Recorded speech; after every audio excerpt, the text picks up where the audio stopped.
It is June the 23rd, 2025, and I hope everybody's been having a wonderful day so far today. I have kind of lost my voice today. I was talking about earlier, I think it was Friday or Saturday, I was talking about the fact that our refrigerator was messing up. And we went and got a separate thermometer, a digital thermometer, and had put it in the refrigerator this weekend. And I was just wanting to see if it will come back down to temp, because your refrigerator needs to at least be 40 degrees or lower. You really want it to be somewhere around like 38 degrees, somewhere around there. And like I said, I put a digital thermometer in it, let it sit for a couple of days just to see if maybe, after we cleaned underneath the fridge and got the coils cleaned up, if maybe the airflow improved and that would help the refrigerator, but it didn't. The coldest it would get was like 49 degrees. Now was after being in there all weekend with the doors basically closed nonstop over the weekend. So yesterday we ordered a new refrigerator and they sent me a text message yesterday and said that my delivery time is going to be between 10 and 2. Never, ever have I ever had a delivery that came on time. It's just never happened. It just never works out that way, and which is fine. I just wasn't expecting at 10 o'clock. Actually, it was like 9:45. I got a phone call, and I answered it, and it was the guy. It was the delivery guy. He said, "I'll be there in 15 minutes." And I had to scramble. I hadn't pulled the old refrigerator out yet, because we're keeping the old refrigerator. The freezer still works, and the refrigerator gets down to like 50 degrees. So at least we could put like sodas or drinks or waters or anything in the fridge just to get at least cool. And we still have the freezer that we can store stuff in. So we're gonna keep that refrigerator. But like I said, we went ahead and got a new one, and They were on time this morning. They came up here in a humongous truck. They almost got stuck coming up here. They barely made it up here. I mean, it was a huge, huge truck. For a refrigerator to get delivered, I don't know why. I guess they had so much other stuff on there. But I had to help those guys get the refrigerator in today and move the other one out of the way and all that stuff. And you guys know how that can be. That was pretty stressful trying to figure all that out. And, my wife was at work. But we got it all situated. New fridge is in there now. I had to move the other one up against the wall and wait till my wife gets home, because now I have to take the doors off of the old refrigerator so I can get it into the other room that we're going to be storing it in. So I still have some more projects left to get done later on this evening when my wife gets home. I need her help in order to do it. But it's going to be a busy day, but we do have a new fridge now, so we'll have to run to the grocery store this week and get some stuff like milk and all that kind of stuff, because I had to throw everything away out of our refrigerator. The milk, the mayonnaise, all the cheese, anything that was perishable, which was a lot of food that we had to throw out yesterday. But it is what it is, just one of those things, stuff happens, and it just it's a daily thing. Things break, and that's just part of life. But before, when I was a drinker, something like this would have totally stressed me out.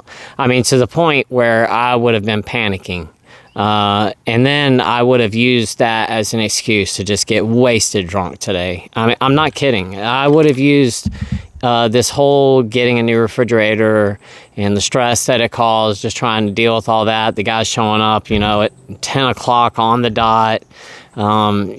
It would have stressed me out, and I would have had to have gotten intoxicated today.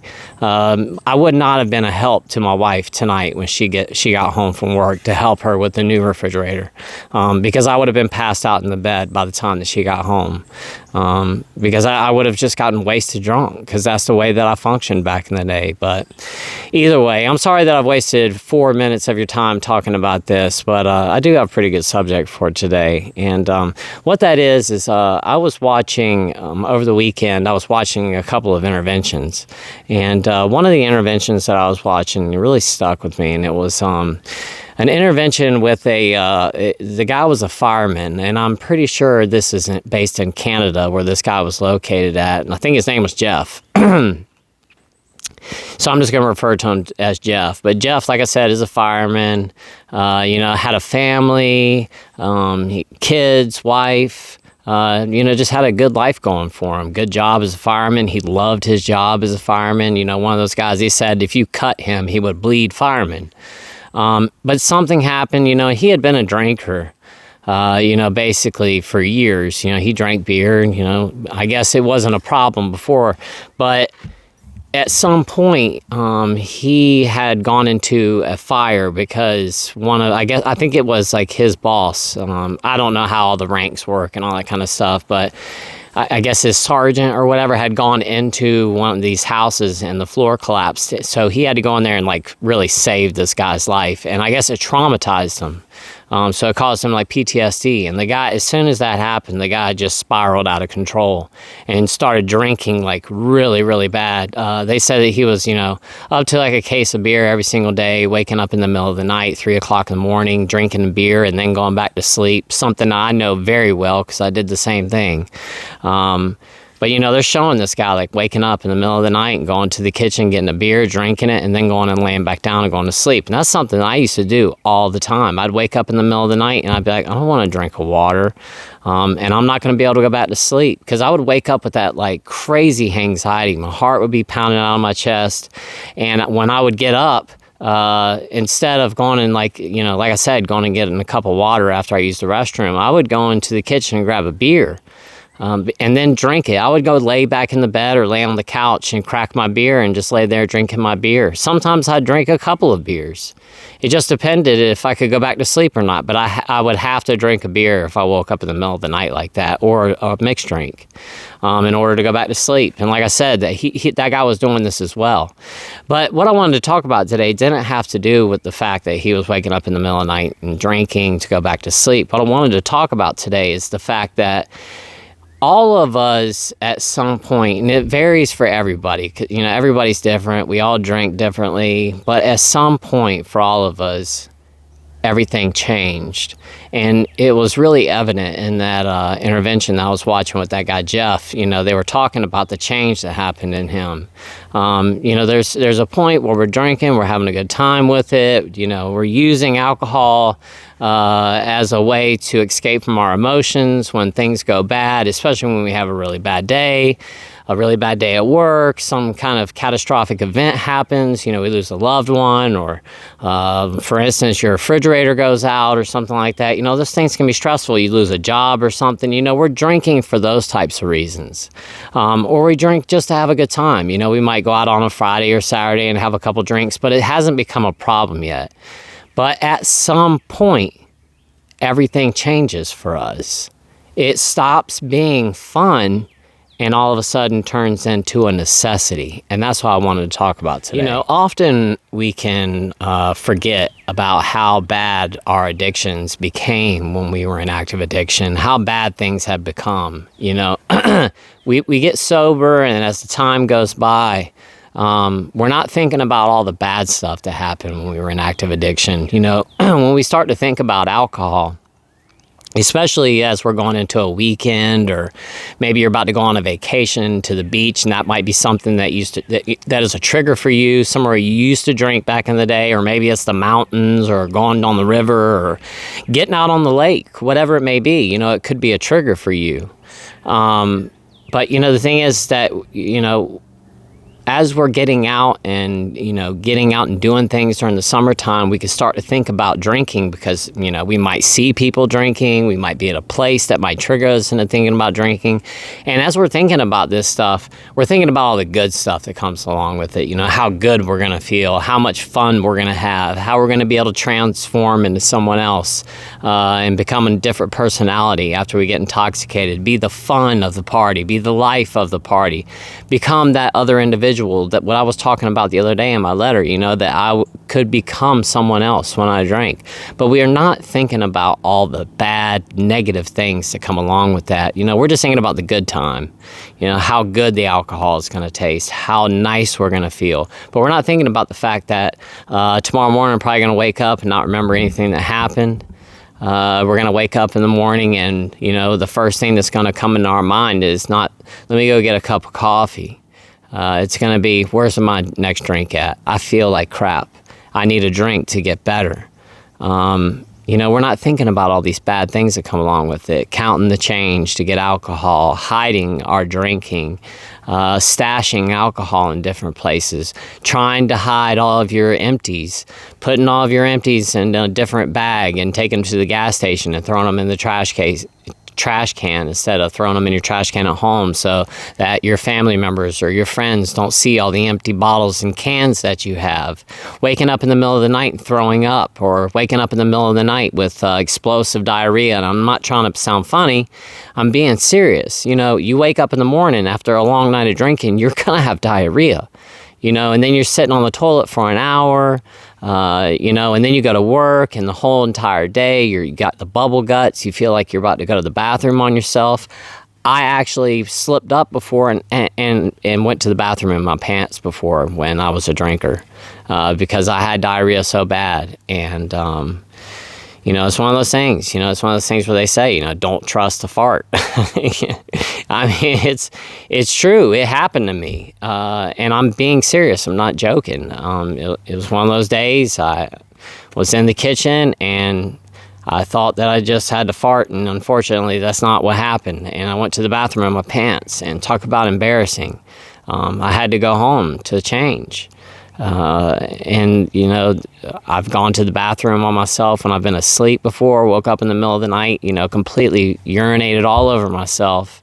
Luckily, I was on the couch that night when I was sleeping, and I didn't do it in my bed.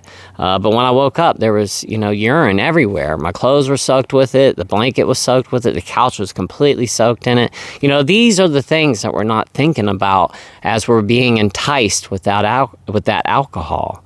But anyway, back to Jeff and the story that I was talking about. At some point, everything changed for him.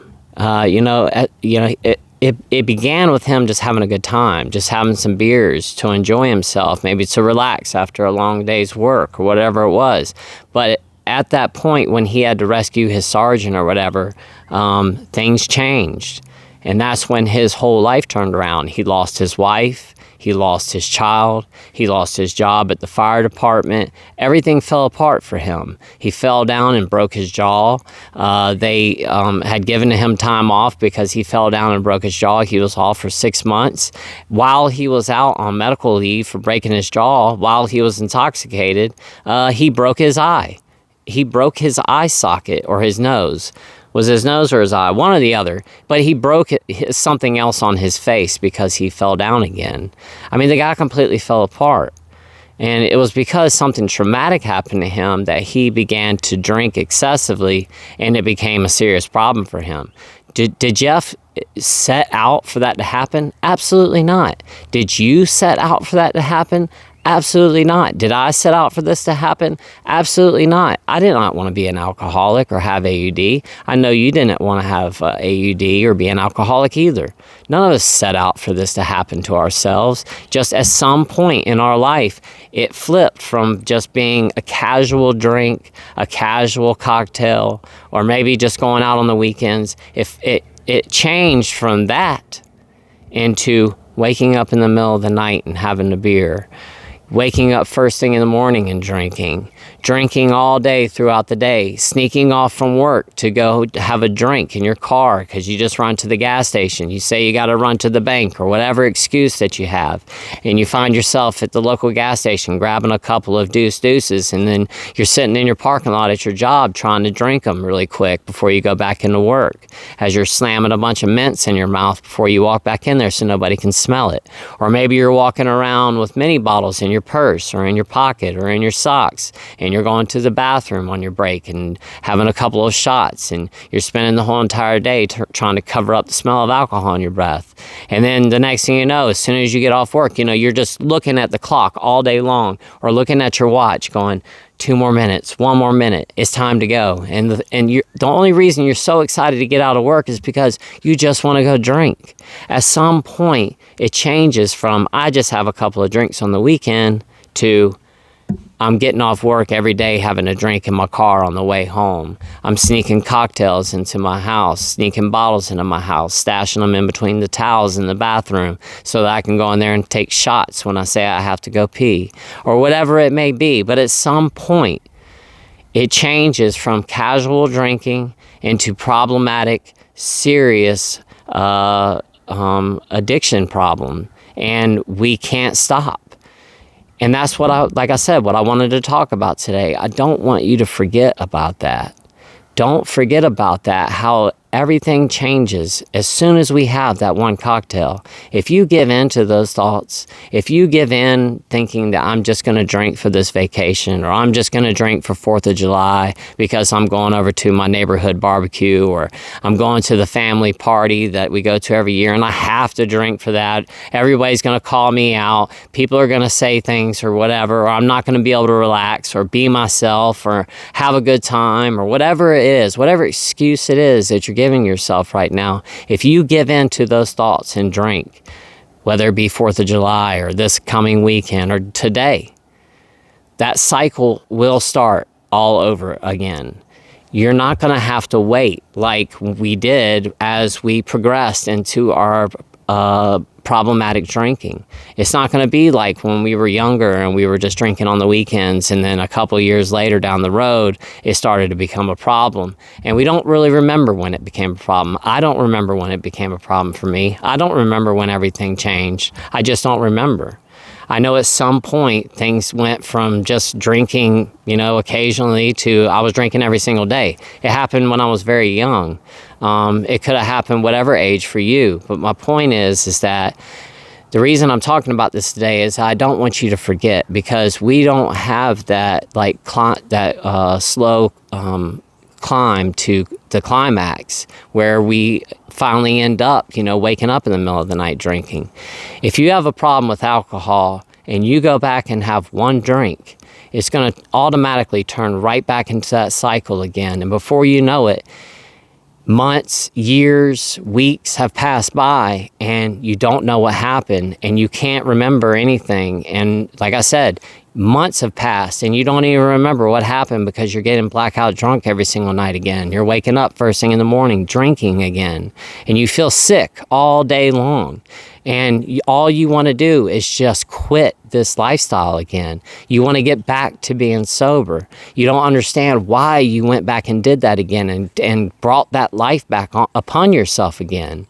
It can be really, really difficult. And the thing is that relapse is unfortunately part of this for most of us. Most of us do relapse, and it's okay to relapse, but we want to try our very best not to go back, because when we go back, that cycle does begin. For very few of us do we fall down and pick ourselves right back up and jump right back on the wagon. It's like a one-day deal. For most of us, we fall down, and we fall down hard, and we fall down for a while. And then we finally pick ourselves back up, and we realize, what am I doing here? Why am I living this life again? I want to go back to that other life. Then you have to go through the withdrawal period again, and all of that stuff, and the constant thinking of alcohol, and the pacing back and forth, and the night sweats, and the shakes, and the fear of having a seizure, and all of that stuff. Don't drink today. Let's stay sober. This truly is one day at a time. We don't have the luxury of this, giving this time if we go back and drinking, and at some point later on down the road, it might become a problem. We've already broken that seal. We're already past that point now. If we drink, the cycle starts all over again. So today, let's stay sober. This truly is one day at a time. And in the beginning, it can be 1 minute at a time. It could be 1 hour at a time. It could be 6 hours at a time. Whatever it is for you, stay strong out there. Let's stay sober today. And tomorrow is a brand new day. Yesterday's already gone. The future's not even here yet, but we're right here, right now. And we have the option to make the choice not to drink. So let's do so. Let's not start that cycle back all over again and go back to that life. It's not worth living. You can go on vacations this summer and have fun and remember every single thing that happens and not have to worry about getting a DUI or getting into a fight with somebody and all the drama that comes along with alcohol and all that kind of stuff. Let's stay sober today, guys. Thank you so much for watching today. I really do appreciate it. And until tomorrow, I will see you all then. I love you guys so much. Bye-bye.